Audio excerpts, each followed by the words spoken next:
안녕하십니까. 오늘은 리빙 트러스트가 뭔지, 그리고 이 리빙 트러스트를 왜 만들어야 하고, 또 이 리빙 트러스트가 나에게 어떻게 도움을 주는지에 대한 이해를 함께 해보도록 하겠습니다. 이해를 쉽게 하실 수 있도록 최대한 쉽고 간단하게 정리를 해드리겠습니다. 첫째, 리빙 트러스트가 무엇인지에 대해서 이해해 보도록 하겠습니다. 사람이 사망하게 되면 사망한 사람의 재산을 정리합니다. 그런데 사망한 사람이 자신의 재산을 어떻게 정리해 달라는 말이든 글이든 아무것도 남겨놓지 않았다면 재산의 정도에 따라 차이가 있겠지만 재산 정리하는 과정에서 상황에 따라서는 자칫 큰 싸움이 일어날 수도 있겠죠. 이런 원치 않은 상황을 방지하기 위해서 국가에서 나서게 됩니다. 재산 건들지 마세요. 우리가 정리해 줄게요. 라고 하면서 국가에서 사망자의 재산을 파악하고 사망자의 가족 관계를 파악해서 법에 따라서 재산 분배하는 작업을 하게 됩니다. 뭔가 말만 들어도 답답하고 시간도 많이 걸릴 것 같고 비용도 발생할 것 같지 않습니까? 이렇게 정부가 나서는 것을 프로베이시라고 합니다. 이렇게 정부가 나서게 되면 당연히 시간도 많이 소요되고 비용도 발생하게 됩니다. 보통 재산의 크기에 따라서 캘리포니아주 같은 경우는 10만 달러 이하는 4%, 그 이상은 크기에 따라서 3%, 2%, 1% 이렇게 차등 부과하게 됩니다. 그런데 이것뿐이 아니죠. 사망한 사람 입장에서는 자신이 평생 모은 재산이 자신의 뜻과는 전혀 다르게 정리될 수도 있다는 것입니다. 그리고 상속세는 현금으로 납부해야 하는데 재산의 복잡성 여부에 따라서 자칫 많은 시간이 소요되면 상속세 납부에도 어려움을 겪을 수도 있습니다. 어쨌든 살아생전에 뭔가 조치를 해놓지 않으면 사후에 재산 정리가 복잡해질 수밖에 없습니다.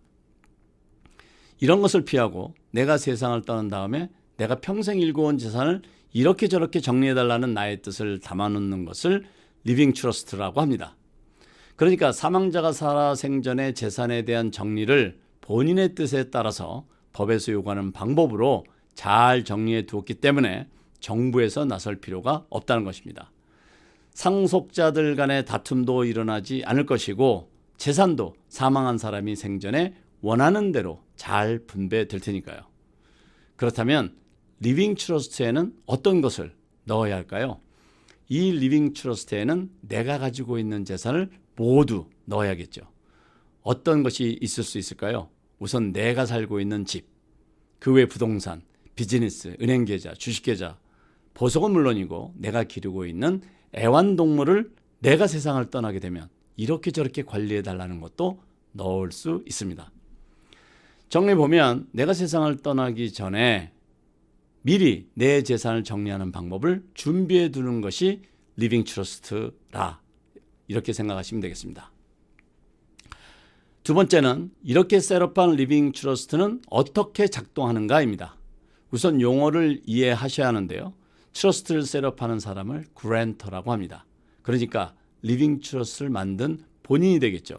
그리고 이 리빙 트러스트에 들어있는 재산을 그랜터가 원하는 방법으로 분배하고 처리하는 사람을 트러스티라고 합니다. 그리고 이 재산을 최종적으로 받는 사람을 베네피셔리라고 합니다. 이 리빙 트러스트를 셋업해서 내가 세상을 떠날 때까지 내가 트러스티를 하고 세상을 떠나게 되면 변호사, 회계사 또는 신뢰가는 특정인을 트러스티로 정해서 내 사후에 내가 정한 방법대로 내 재산을 정리하도록 할 수도 있습니다. 아니면 처음부터 트러스티를 별도로 정해도 됩니다. 이렇게 만들어진 리빙 트러스트는 내가 살아생전에는 거의 무용지물인데 내가 세상을 떠나게 되면 그때부터 기지개 피면서 내가 정해놓은 대로 살아서 움직이게 되는 것입니다. 여기서 세 번째로 이해하셔야 하는 것이 Revocable Living Trust와 Irrevocable Living Trust라는 말을 이해하셔야 합니다. 먼저 Revocable Trust를 이해해 보겠습니다. Revocable이라는 말은 취소할 수 있다는 말입니다. 그래서 앞서 말씀드렸던 것처럼 Living Trust에 이런저런 재산을 넣어놓고 나의 사후의 재산 분배를 도와줄 트러스티도 정해놓았고 실제 재산을 넘겨받을 상속자들도 정해놓았지만 내가 세상을 떠나기 전에 언제든 이것을 변경하거나 취소하거나 추가할 수 있는 형태의 트러스트를 Revocable Trust라고 하는 것입니다. 이 리버커블 트러스트는 가장 많이 사용하는 것이기도 하고 또 여러분들께서 보통 들으시는 트러스트가 대부분 이 리버커블 트러스트입니다. 왜냐하면 내 마음이 변할 수도 있고 이혼 또는 재혼이 있을 수도 있고 자녀들의 상태도 변할 수 있습니다. 자녀들이 결혼 또는 이혼을 할 수도 있고 손자녀가 태어날 수도 있습니다. 사는 동안 이런 많은 변화가 존재하기 때문에 이런 변화에 따라서 리빙 트러스트에 정리해 놓은 내용들을 변경할 수 있도록 해두는 것입니다. 자, 그러면 이번에는 이 리버커블 트러스트에 대해서 이해해 보겠습니다. 눈치 빠르신 분들은 벌써 이 리버커블 트러스트가 뭔지 알으셨을 텐데요. 그렇습니다. 변경이 불가능한 트러스트입니다. 이 일리버커블 트러스트를 셋업해서 어떤 재산을 넣고 필요한 부분을 정하게 되면 변경이나 캔슬을 할 수가 없습니다. 만약 어떤 변경을 원할 경우에는 트러스티와 베네피셔리의 동의가 필요하고 또는 법원의 도움을 받아야만 가능할 수 있습니다. 한마디로 어렵다는 얘기입니다. 예를 들면 만약에 며느리 또는 사위가 너무 이뻐서 나의 사후에 어떤 재산을 주라고 변경할 수 없는 irrevocable trust를 만들었는데 아들 또는 딸이 이혼을 했고 이혼하는 과정에서 너무 마음에 상처를 받아서 이것을 취소하고 싶다면 취소하지 못할 수 있다는 것입니다. 거의 취소가 불가능하겠죠. 사위나 며느리가 동의하지 않을 가능성이 높을 테니까요. 어쨌든 이와 같이 한번 정하면 변경이 안 되는 트러스트가 irrevocable trust입니다. 그러면 어떤 것을 irrevocable trust 하는 것이 좋을까요? 만약 내 마음이 절대로 바뀔 가능성이 없거나 어떤 특정 재산을 보호할 목적이거나 내 건강이 머지않아 올바른 판단을 하기 어렵다고 판단되는 상황이라든지와 같은 더 이상 변경될 가능성이 없다고 확정적일 경우에는 그때 선택하는 트러스트가 바로 irrevocable trust다라고 이해하시면 되겠습니다. 또 다른 목적은 상속세의 면세점을 넘는 재산이 있어서 상속세를 피하고 싶다든지 또는 운영하고 있는 사업 또는 투자와 관련해서 채권자로부터 재산을 빼앗길 가능성이 있어서 보호를 하고 싶다든지 할 때 이런 irrevocable trust 셋업을 통해서 절세와 재산 보호를 시도할 수도 있습니다. 그리고 앞서 설명드린 변경 가능한 revocable trust를 만들었을 경우에 grantor, 즉 트러스트 셋업한 사람이 사망하게 되면 이 revocable trust가 자동적으로 변경할 수 없는 irrevocable trust로 변경되게 됩니다. 왜냐하면 더 이상 변경될 가능성이 전혀 없기 때문입니다. 네 번째는 리빙 트러스트와 유서와의 관계입니다. 지금까지 설명을 기초로 보면 그냥 유서를 써놓고 그대로 재산 분배를 하라고 하면 되지 뭐 복잡하게 트러스트를 만들고 트러스티를 지정하는 복잡한 절차를 밟을 필요가 있나 하는 생각을 하시는 분들도 계십니다. 앞서도 설명드렸던 것처럼 리빙 트러스트를 만들게 되면 몇 가지 중요한 장점이 있습니다. 첫째는 정부가 나서서 재산을 정리하는 프로베이트를 피함으로 인해서 시간과 경비를 줄이고, 둘째는 프로베이트 절차를 밟게 되면 재산 정리 내용이 퍼블릭에 알려지게 되는데 리빙 트러스트를 만들어 놓으면 재산 정리 내용이 퍼블릭으로 알려지지 않고 정리가 가능해집니다. 셋째는 부부가 함께 만들 수 있고 트러스트를 이용해서 다양한 절세 방법을 꾀할 수도 있습니다. 이런 좋은 장점이 있는 반면 좀 불편한 단점도 있습니다. 리빙 트러스트를 만들어 놓기만 하면 되는 것이 아니라 살아있는 동안 정기적으로 업데이트해야 하고 관리를 해야 합니다. 재산이 늘 수도 있고 매각 등으로 인한 변경이 있을 수도 있습니다. 뿐만 아니라 가족 상황도 변할 수 있습니다. 이때마다 변경된 내용을 계속해서 업데이트해야 하는 번거로움이 있습니다.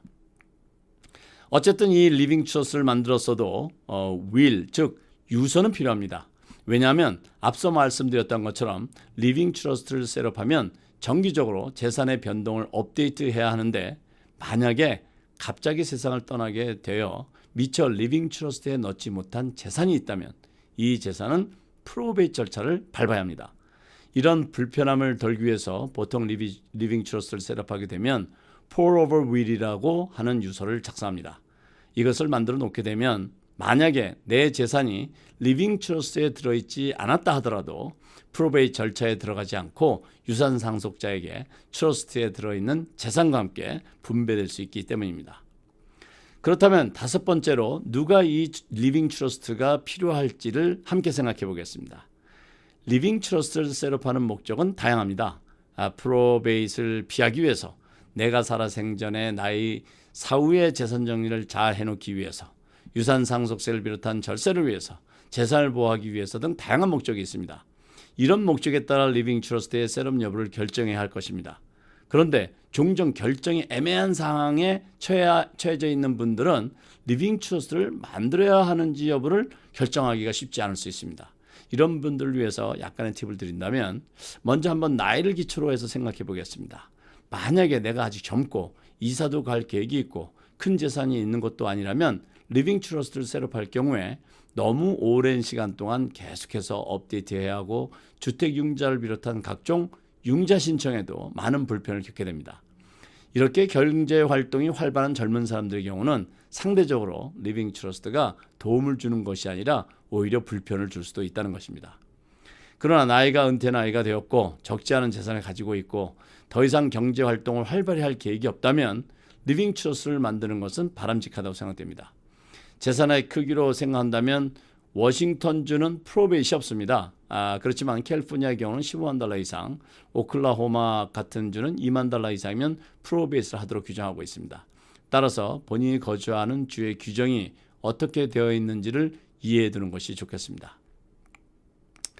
여섯 번째로 리빙 트러스트는 어떻게 만들어야 하는지를 알아야겠습니다. 재산이 많지 않고 구조도 간단하고 가족 내력도 복잡하지 않다면 온라인을 통해서 저렴한 수수료로 본인이 직접 만들 수 있고 유서 양식도 무료로 만들 수 있는 사이트도 있습니다.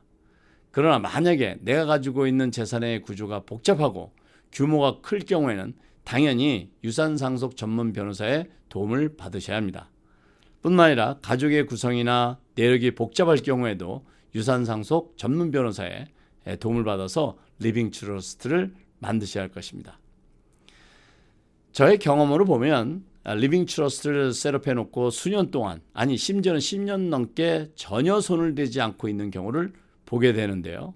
앞서 설명드렸던 것처럼 리빙 트러스트를 셋업해 놓으셨다면 나이나 상황에 따라 차이는 있겠습니다만 최소한 2 내지 3년 한 번씩 업데이트를 하시는 것이 좋습니다.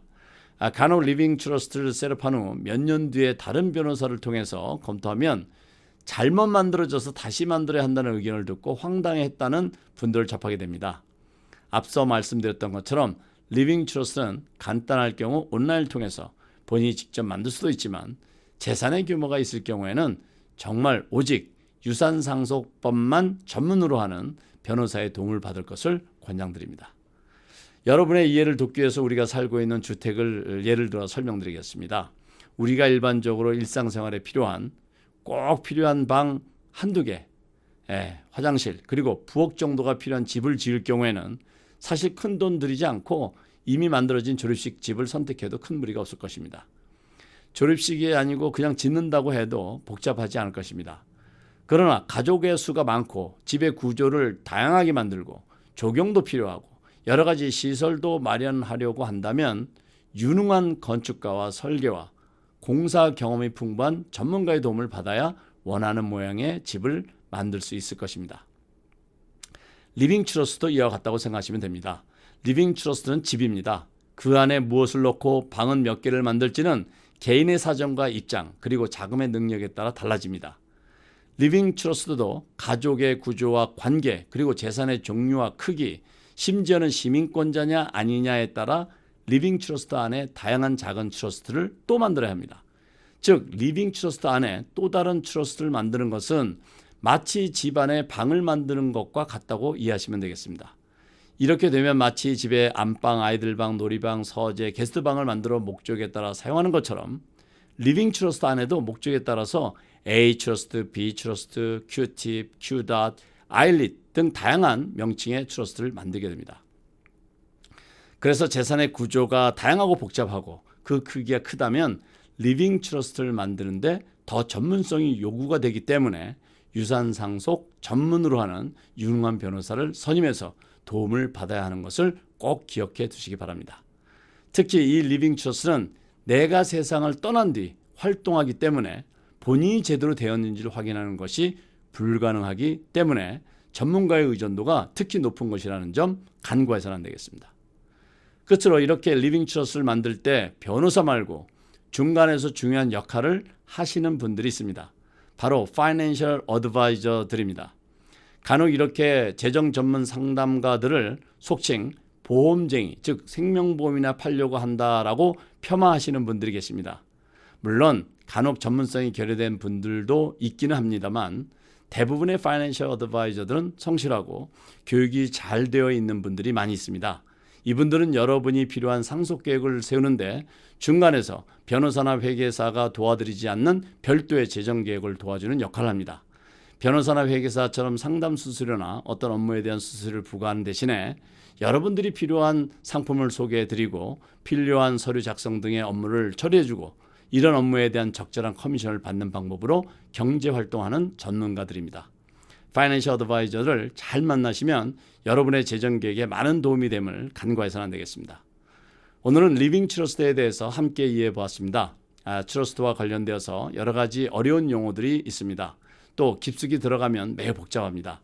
그래서 너무 깊숙이 들어가거나 어려운 용어를 사용하게 되면 매우 혼돈스러울 수 있어서 최대한 이런 용어들은 피하고 너무 전문적인 내용들을 피해서 설명드리려고 노력했습니다. 오늘 설명이 리빙 트러스트에 대한 기본적인 이해에 도움이 되셨기를 바랍니다. 오늘은 여기까지입니다. 감사합니다.